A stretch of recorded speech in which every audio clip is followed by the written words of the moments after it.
नमस्कार मित्रांनो, स्वागत आहे तुमचं एन जी मॅथ क्लास या आपल्या यूट्यूब चॅनलमध्ये. मित्रांनो, आपण महा टी परीक्षेसाठी अतिशय इम्पॉर्टंट, अतिशय महत्त्वपूर्ण अशी प्रश्नपत्रिका आपण या ठिकाणी पाहत आहोत.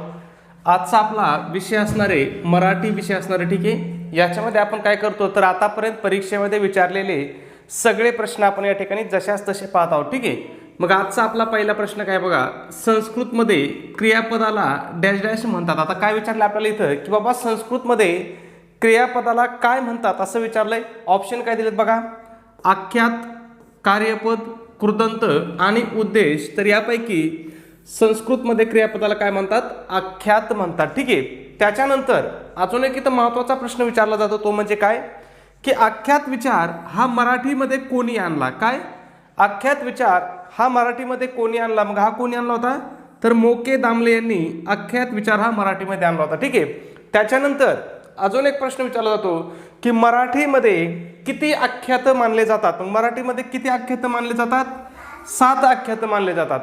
कोणते 7 मानले जातात तर बघा, काळाची 4 आणि अर्थाची 3 आहेत. ठीक आहे, काळाची 4 आणि अर्थाची 3 असे एकूण 7 आख्यात मराठीमध्ये मानले जातात. लक्षात ठेवा. म्हणजे इथं तुम्हाला 3 प्रकारे, एक तर जसा तसा प्रश्न विचारला जाऊ शकतो, त्याच्यानंतर दुसरा प्रश्न असा विचारला जाऊ शकतो की मराठीमध्ये आख्यात विचार हा कोणी आणला, तर तो कोणी आणला, मोके दामले. आणि तिसरा प्रश्न काय विचारला जाऊ शकतो की मराठीमध्ये एकूण किती आख्यात मानली जातात, तर किती मानली जातात, 7 मानली जातात. त्या 7 पैकी 4 काय आहेत, काळाची आहेत आणि 3 अर्थावरून मानली जातात. लक्षात ठेवायचं. ठीक आहे, सोपं आहे, फक्त डोक्यात ठेवा. म्हणजे एकदा नजरेखालून जर तुमच्या गेलं आणि परत कितीही फिरून प्रश्न विचारला तरी तुमचं उत्तर काय होणार आहे, नेहमी बरोबर येणार आहे. ठीक आहे, पुढचा 2 नंबरचा प्रश्न आहे, सुरेश गीत गात होता, काळ ओळखा. एक साधं वाक्य दिलंय आणि आपल्याला त्याच्यातला काळ ओळखायला सांगितलं. ठीक आहे, मग बघा, सुरेश गीत गात होता. आता हे कोणतं वाक्य आहे, भूतकाळी वाक्य. आपल्याला ह्या होतावरून कळालं हे कोणतं वाक्य आहे, भूतकाळी वाक्य आहे. मग बघा, इथं 2 ऑप्शन आहेत, पूर्ण भूतकाळ, अपूर्ण भूतकाळ. मग यापैकी हे वाक्य कोणतं याचं आहे तर अपूर्ण भूतकाळाचं वाक्य आहे. लक्षात ठेवा, हे कोणत्या भूतकाळाचं वाक्य आहे, अपूर्ण भूतकाळाचं. ठीक आहे, पुढचा प्रश्न आहे आपला 3 नंबर, श व ज्ञ या वर्णांना वर्णमालेत स्थान देणारे कोण. आता काय विचारलंय, क्ष आणि ज्ञ हे जे 2 वर्ण आहेत यांना वर्णमालेमध्ये कोणी स्थान दिलं असं आपल्या या ठिकाणी विचारलंय. मग क्ष व ज्ञला वर्णमालेमध्ये कोणी स्थान दिलंय तर ते सबनीस यांनी दिले. बघा, लक्षात ठेवायचं, कोणी, म पा सबनीस, खूप महत्वाचं आहे, लक्षात ठेवा. ठीक आहे, आणि श व ज्ञला काय म्हटलं जातं तर त्यांना विशेष संयुक्त व्यंजने म्हटलं जातं. प्रश्न विचारला जातो, खालीलपैकी कोणतं विशेष संयुक्त व्यंजन आहे. मग विशेष संयुक्त व्यंजन कोणते आहेत, क्ष व ज्ञ हे 2 काय आहेत मराठीमध्ये विशेष संयुक्त व्यंजने आहेत. आता हे क्ष व ज्ञ यांना जोडाक्षर आहेत बरं का. तसं जर पाहिलं तर हे काय आहेत, जोडाक्षर आहेत, परंतु त्यांना काय म्हटलं जातंय, विशेष संयुक्त व्यंजने, विशेष संयुक्त व्यंजने म्हटलं जातंय. आणि त्यांना आपण काय केलंय, वर्णमालेमध्ये सुद्धा स्थान दिलेलं आहे. आणि ते स्थान कोणी दिलंय तर म पा सबनीस यांनी दिलं आहे. लक्षात ठेवा, बेसिक गोष्टीवरती परीक्षेमध्ये प्रश्न विचारले जात आहेत. ठीक आहे, पुढचा प्रश्न आहे बघा, प फ या व्यंजनाची उच्चार स्थाने लिहा. आता काय सांगितलं आपल्याला, प आणि फ ही 2 व्यंजनं दिलेत आणि ह्या व्यंजनाचं उच्चार स्थान आपल्याला विचारलं आहे. ठीक आहे, मग हे कोणतं उच्चार स्थानाचे वर्ण आहेत तर हे ओष्ठ उच्चार स्थानाचे वर्ण आहेत. ठीक आहे, लक्षात ठेवायचं, प सगळा वर्ग काय आहे, प सगळा जो वर्ण आहे हा ओष्ठ स्वरूपाचा वर्ण आहे. ठीक आहे, लक्षातच ठेवा, प कोणता आहे, ओष्ठ आहे. पुढचा प्रश्न पाहण्या अगोदर एक छोटीशी सूचना मित्रांनो, आपण या ठिकाणी महा टी परीक्षेसाठी टेस्ट सिरीज या ठिकाणी आपण सुरू केलेली आहे. आपल्या टेस्ट सिरीजचं वैशिष्ट्य आहे की या ठिकाणी आपली टेस्ट सिरीज काय असणार, तुमच्या संपूर्ण अभ्यासक्रमावर आधारित अशी आपली टेस्ट सिरीज असणार आहे. मग या टेस्ट सिरीजमध्ये तुम्हाला काय भेटेल बघा, तर तुम्हाला एकूण 10 टेस्ट पेपर भेटतील. त्याचबरोबर आतापर्यंत झालेल्या टी परीक्षेच्या सर्व प्रश्नपत्रिका तुम्हाला या ठिकाणी उत्तरासहित प्रोव्हाइड केल्या जातील. ठीक आहे, आतापर्यंत झालेल्या टीईटीच्या सर्व प्रश्नपत्रिका तुम्हाला काय केल्या जातील, उत्तरासहित प्रोव्हाइड केल्या जातील. त्याचबरोबर सगळ्यात महत्त्वाचं, तुम्हाला याच्यावरती फ्रीमध्ये अतिशय IMP अशा नोट्स सुद्धा प्रोव्हाइड केल्या जातील. मग यामध्ये कोणकोणत्या विषयाच्या नोट्स असतील बघा, मराठी असेल, इंग्रजी असेल, ज्यांची इंग्रजी नाही त्यांच्यासाठी हिंदीच्या सुद्धा नोट्स असतील. ठीक आहे, त्याच्यानंतर गणित बुद्धिमत्ता असेल, इतिहास असेल, भूगोल असेल, मानसशास्त्राच्या सुद्धा अतिशय IMP अशा नोट्स आहेत. त्याचबरोबर ज्यांचं सायन्स आहे त्यांच्यासाठी सायन्सच्या सुद्धा नोट्स प्रोव्हाइड केल्या जातील. ठीक आहे. मग ह्या सगळ्या मटेरियलची किंमत किती मित्रांनो? तर फक्त 200 रुपये किंमत आहे. परंतु विद्यार्थ्याच्या मागणीस्तव आपली ऑफर आज सुद्धा चालू आहे. जर तुम्ही ऑफरनुसार आज आपली टेस्ट सिरीज घेतली तर ही तुम्हाला काय होईल? फक्त आणि फक्त 139 रुपयाला तुम्हाला आपली ही टेस्ट सिरीज मिळेल. मग हे 139 रुपये तुम्हाला कुठं पे करायचे आहेत? तर तुमच्याकडे गुगल पे असेल, फोनपे असेल, त्या ठिकाणी आपला नंबर आहे 96 89 14 16 30. पुन्हा एकदा सांगतो, गुगल पे, फोनपेला आपला नंबर आहे 96 89 14 16 30. याच्यावरती तुम्हाला काय करायचं आहे? 139 रुपये पे करायचे आहेत. आणि तुम्ही जे पैसे पाठवले त्याचा एक काय करायचं आहे? स्क्रीनशॉट काढायचा आहे आणि हा स्क्रीनशॉट मला व्हॉट्सॲपला टाकायचा आहे. व्हॉट्सॲपला सुद्धा आपला हाच नंबर आहे 96 89 14 16 30. हाच आपला काय व्हॉट्सॲप नंबर आहे. ठीक आहे. बघूया पुढचा प्रश्न. आपला प्रश्न क्रमांक 5 आहे. भाषाविषयक कौशल्यांच्या साधारणपणे किती पायऱ्या आहेत? आता या ठिकाणी बघा, भाषाविषयक कौशल्यांच्या किती पायऱ्या आहेत असा आपल्याला प्रश्न विचारलेला आहे. मग भाषाविषयक कौशल्याच्या एकूण किती पायऱ्या आहेत मित्रांनो? तर त्या 5 पायऱ्या आहेत. बेसिक प्रश्न आहे, प्रश्न परीक्षेमध्ये विचारलेले आहेत. ठीक आहे. मग या ठिकाणी या 5 पायऱ्या कोणत्या आहेत हे सुद्धा तुम्हाला लक्षात ठेवायचं. बघा, त्यातली सगळ्यात पहिली बघा श्रवण आहे, त्याच्यानंतर संभाषण आहे, त्याच्यानंतर भाषण, वाचन आणि लेखन. ह्या काय आहेत? भाषाविषयक कौशल्यांच्या एकूण 5 पायऱ्या आहेत. 5ही पायऱ्या तुम्हाला लक्षात ठेवायच्यात. प्रश्न परीक्षेत तुम्हाला पुन्हा विचारला जाऊ शकतो. ठीक आहे. पुढचा प्रश्न आहे आपला 6 नंबर. मराठी भाषा गौरव दिन कधी असतो? आता काय विचारलंय? मराठी भाषा गौरव दिन कधी असतो? मला माहिती आहे, तुम्हाला सगळ्यांना माहिती आहे मराठी भाषा गौरव दिन कधी असतो. सगळ्यांना माहिती आहे. ठीक आहे. कधी असतो? 27 फेब्रुवारीला काय असतो? आपला मराठी भाषा गौरव दिन असतो. ठीक आहे. मग या ठिकाणी अजून एक प्रश्न विचारला जातो की खालीलपैकी कोणाचा जन्मदिवस मराठी भाषा गौरव दिन म्हणून साजरा केला जातो? कोणाचा जन्मदिवस? वि.वा. शिरवाडकर यांचा जन्मदिवस. ठीक आहे. त्याच्यानंतर इथं अजून एक प्रश्न विचारला जातो की वि.वा. शिरवाडकर यांचे टोपण नाव काय आहे? तर मग वि.वा. शिरवाडकरांनाच आपण काय म्हणतो? कुसुमाग्रज म्हणतो. किंवा इथं दुसरा प्रश्न विचारला जातो, खालीलपैकी कोणाला आपण कुसुमाग्रज म्हणतो? असा सुद्धा प्रश्न विचारला जाऊ शकतो. ठीक आहे. लक्षात ठेवायचं. मग 27 फेब्रुवारी हा दिवस काय केला जातो? मराठी भाषा गौरव दिन किंवा जागतिक मराठी भाषा दिन म्हणून सुद्धा साजरा केला जातो. ठीक आहे. दोन्हीपैकी काही पण विचारू शकतात. लक्षात ठेवायचं. तो कोणाचा जन्मदिवस आहे?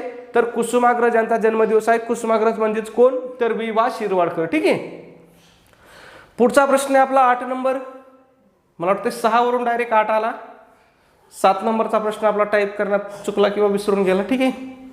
विचार, भावना, अनुभव व कल्पना व्यक्त करण्याचे साधन म्हणजे डॅश डॅश होय. आता काय विचारलं बघा, विचार, भावना, अनुभव आणि कल्पना व्यक्त करण्याचे साधन म्हणजे डॅश डॅश होय. हातवारे, भाषा, लिपी, संवाद. तर विचार, भावना, अनुभव व कल्पना व्यक्त करण्याचं साधन म्हणजे भाषा होय. ठीक आहे. मग लक्षात ठेवा, तुम्हाला भाषेच्या व्याख्येवरती तुम्हाला प्रश्न विचारला जातो बघा. ठीक आहे. भाषा म्हणजे काय? विचार, भावना, अनुभव व कल्पना व्यक्त करण्याचे साधन आहे. ठीक आहे. त्याच्यानंतर अजून एक प्रश्न विचारला जातो की भाषा हा जो शब्द आहे हा संस्कृत मधल्या कोणत्या धातूपासून आलाय? तर कोणत्या धातूपासून आलाय? हा जो संस्कृत धातू आहे या धातूपासून भाषा हा शब्द आलेला आहे. आणि भाषेचा अर्थ काय होतो? तर बोलणे किंवा बोलण्याचा व्यवहार करणे. लक्षात ठेवा, भाषा संस्कृत धातूचा अर्थ काय होतो? प्रश्न विचारलेला आहे परीक्षेमध्ये. मग काय होतो? बोलणे किंवा बोलण्याचा व्यवहार करणे. त्याच्यानंतर अजून एक प्रश्न विचारला जातो की हा कोणत्या भाषेमधील धातू आहे? तर कोणत्या भाषेमधील धातू आहे? संस्कृत धातूपासून तयार झालेला हा शब्द आहे. ठीक आहे.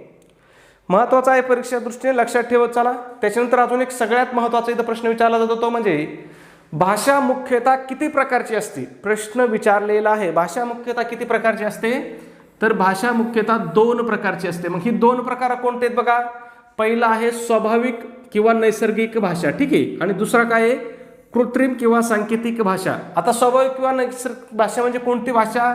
तर आपली बोलण्याची भाषा किंवा हावभावाची भाषा. आणि कृत्रिम किंवा सांकेतिक भाषा म्हणजे काय? लिखित भाषा. ठीक आहे. लिखित भाषेलाच काय म्हणतात? कृत्रिम किंवा सांकेतिक भाषा म्हणतात. मग तुम्हाला दोन्ही लक्षात ठेवायचं आहे. भाषा मुख्यतः किती प्रकारची आहे? 2 प्रकारची आहे. पहिला प्रकार काय आहे स्वाभाविक, त्यालाच नैसर्गिक पण म्हणतात, आणि दुसरा काय आहे कृत्रिम, आणि त्यालाच सांकेतिक सुद्धा म्हणतात. ठीक आहे. त्याच्यानंतर अजून एक प्रश्न विचारला जातो की मराठी भाषेचा विकास कोणत्या भाषेतून झाला आहे. मग कोणत्या, तर मराठी भाषेचा विकास हा संस्कृत प्राकृत भाषेपासून झालेला आहे. अजून एक प्रश्न विचारला जातो की मराठी भाषेची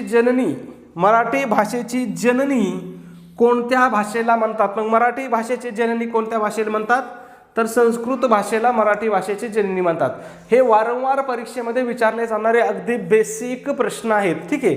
म्हणजे आपला जो पहिला चॅप्टर आहे ना भाषा, किंवा त्याला आपण वर्णविचार म्हणतो, याच्यामधले हे कॉमन येणारे प्रश्न आहे. ठीक आहे. पुढचा प्रश्न आहे 9 नंबर बघा, त्यातलाच प्रश्न आहे. म्हणजे एका प्रकरणावरती किती प्रश्न परीक्षेत विचारले होते बघा, जवळपास मी सगळे एका ठिकाणी कलेक्ट केलेत. मराठी भाषा लेखनासाठी डॅश डॅश लिपीचा वापर करतात. तुम्हाला सगळ्यांना माहिती, सांगायची गरज नाही. कोणत्या लिपीचा वापर केला जातो, देवनागरी लिपीचा वापर केला जातो. पण आता या ठिकाणी इथे लक्षात ठेवायचं, अजून इथे एक प्रश्न विचारला होता, तो म्हणजे खालीलपैकी कोणत्या भाषेसाठी देवनागरी लिपीचा वापर केला जात नाही, असा प्रश्न विचारला होता. आणि मग आपल्याला ऑप्शन बरेच दिले होते. मग बघा, देवनागरी लिपीचा वापर करणाऱ्या भारतातील भाषा कोणकोणत्या आहेत बघा. संस्कृत सुद्धा कोणत्या लिपीत आहे, देवनागरीच आहे. गुजराती सुद्धा देवनागरी आहे. त्याच्यानंतर हिंदी भाषा सुद्धा देवनागरी आहे. बंगाली सुद्धा देवनागरी आहे. पाली सुद्धा देवनागरी आहे. आणि आपली मराठी सुद्धा काय आहे, देवनागरी आहे. मग तुम्हाला एवढ्या सगळ्या भाषा लक्षात ठेवायच्यात. आणि त्यांनी प्रश्न विचारला होता की खालीलपैकी कोणत्या भाषा लिहिण्यासाठी देवनागरी लिपीचा वापर केला जात नाही. ऑप्शन दिले ते संस्कृत, गुजराती, बंगाली आणि तामिळ. मग आपलं उत्तर काय आलं असतं, तामिळ उत्तर आलं असतं. मग हे तुम्हाला लक्षात ठेवायचं, संस्कृत, गुजराती, हिंदी, बंगाली आणि पाली. त्याचबरोबर आपली मराठी तर तुम्हाला माहितीच आहे. त्याच्यानंतर अजून एक प्रश्न विचारला जातो, देवनागरी लिपीलाच दुसरं नाव काय आहे. मग देवनागरी लिपीलाच काय म्हणतात, बाळबोध लिपी म्हणतात. म्हणजे इथं काय केले जातील बघा, देवनागरी लिपीचा ऑप्शन देणार नाहीत आणि इथं डायरेक्ट तुम्हाला ऑप्शन देतील बाळबोध लिपी. मग परत गोळ व्हायला नको. ठीक आहे. त्याच्यामुळे लक्षात ठेवा, देवनागरी लिपीलाच काय म्हटलं जातं, बाळबोध लिपी म्हटलं जातं. ठीक आहे. पुढचा प्रश्न 10 नंबर, शिक्षकांनी मुलांना शिकविले या वाक्याचा प्रयोग ओळखा. पुन्हा सोपा प्रश्न विचारला. प्रयोगावरती खरं तर खूप सोपे प्रश्न TET मध्ये विचारले आहेत. आणि मोस्टली प्रश्न मी आतापर्यंत पहिले आलेल्या प्रश्नातले 70% प्रश्न आहेत ना, हे भावे प्रयोगावरती विचारलेत. का विचारलेत माहीत नाही, पण जवळपास सगळे प्रश्न काय केले त्यांनी, भावे प्रयोगावरतीच विचारले आहे. ठीक आहे. शिक्षकांनी मुलांना शिकविले. आता बघा, मी तुम्हाला काय सांगितलं होतं, क्रियापदाला जर प्रश्न विचारला, आपण क्रियापदाच्या धातूला, आता शिकविले या क्रियापदाचा धातू कोण आहे, शिक धातू आहे. मग शिकवणारा कोण आहे, शिकवणारा शिक्षक. शिक्षक कोण झाला, कर्ता झाला. शिकवण्याची क्रिया कोणावर घडली, मुलावरती. म्हणजे मुलं काय झाले, कर्म झाले. ठीक आहे. मग आता तुम्हाला काय सांगितलं तुम्ही बघा, कर्त्याला पण प्रत्यय आहे, कर्माला पण प्रत्यय आहे. मग कर्ता आणि कर्म दोघांना जर प्रत्यय असेल तर तो कोणता प्रयोग असतो, भावे प्रयोग असतो. क्रियापद बदलीत, कर्ता बदलीत बसायचं नाही, कर्म बदलीत बसायचं नाही, काही नाही. त्याला टाइम जाईल, 3 सेकंदात उत्तर लिहून टाकायचं. ठीक आहे. पुढचा 11 नंबर, पुढील शब्दाला कोणता शब्द समानार्थी नाही विचारले. समानार्थी नाही, याचना. काय शब्द दिला आपल्याला, याचना. ऑप्शन काय देत बघा, मनधारणी, आळवणी, आर्जव आणि वियोग. मग कोणता शब्द समानार्थी नाही, तर वियोग हा शब्द याचना शब्दाच्या समानार्थी नाही. मग तुम्हाला आता याचना शब्दाच्या समानार्थी शब्द सुद्धा लक्षात ठेवायचे आहेत बघा. मनधारणी आहे, त्याच्यानंतर आळवणी सुद्धा आहे बघा, आळवणी, आणि आर्जव सुद्धा आहे. म्हणजे दिलेले तिन्ही बाकीचे पर्याय काय आहेत, हे समानार्थी शब्द आहेत. फक्त वियोग हा काय आहे, याचना शब्दाचा समानार्थी शब्द होत नाही. ठीक आहे. मग वियोग या शब्दाचे समानार्थी शब्द कोणते आहेत बघा, तर वंचित आहे, ताटातूत आहे आणि विरह आहे. ठीक आहे. हे वियोगचे समानार्थी शब्द आहेत. लक्षात ठेवा, परीक्षेमध्ये कदाचित पुढच्या वेळेस असं सुद्धा विचारू शकतात की पुढील शब्दाला पुढीलपैकी कोणत्या शब्दाचा म्हणजे समानार्थी शब्द सांगा. ठीक आहे. आणि इथं काय देऊ शकतात आपल्याला, ह्या याचनाऐवजी विरह देतील आणि विचारतील की या शब्दाचा समानार्थी शब्द सांगा देतील. नाही, इथं काय देतील, विरुद्धार्थी शब्द सांगा. मग विरहचा विरुद्धार्थी शब्द काय होईल, वियोग होईल. लक्षात घ्या. ठीक आहे. बाकीचे सगळे पर्याय आपल्याला हाय असे देतील. पुढचा प्रश्न बघूया आपला 12 नंबर, पुढीलपैकी संयुक्त वाक्य ओळखा. आता तुम्हाला काय सांगितलं तुम्ही, संयुक्त वाक्य जे आहे हे काय असतंय, प्रधानत्व सूचक उभयन्वयाने जोडलेलं वाक्य असतंय. मग बघूया, जेव्हा उन्हाळ्याची सुट्टी लागेल तेव्हा आम्ही सहलीला जाऊ, हे काय आहे, संकेतार्थी वाक्य आहे आणि मिश्र वाक्य आहे. ठीक आहे. त्याच्यानंतर उन्हाळ्याची सुट्टी लागली आणि आम्ही सहलीला गेलो. बघा इथं कशाने जोडलंय, आणीने जोडलेलं आहे.